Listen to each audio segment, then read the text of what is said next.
وَقَيَّضْنَا لَهُمْ قُرَنَاءَ، اور ہم نے ان کے لیے ایسے ساتھی مقرر کر دیے ہیں، فَزَيَّنُوا لَهُمْ مَا بَيْنَ أَيْدِيهِمْ،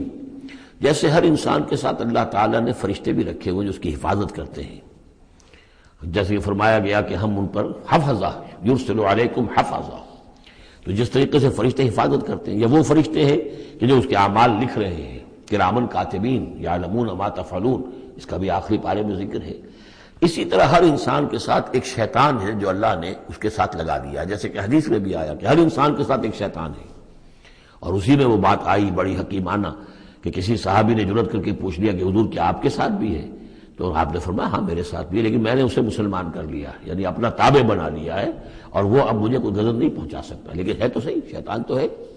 اسی طریقے سے یہاں دیکھیے وَقَيَّضْنَا لَهُمْ قُرَنَاءَ فَزَيَّنُوا لَهُمْ مَا بَيْنَ أَيْدِيهِمْ،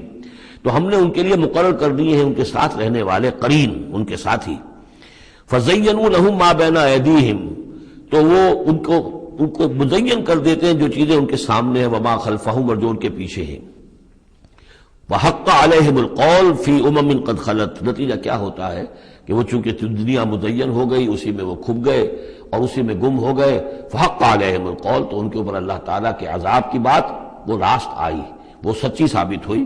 فی امم قد خلت من قبلہم من الجن والانس، تو وہ انہی امتوں میں، انہی اقوام میں کہ جو ان سے پہلے جنوں اور انسوں کی گزر چکی ہیں، انہی میں شامل ہو گئے، انہم کانوا خاسرین، یقیناً وہ خسارہ پانے والے تھے۔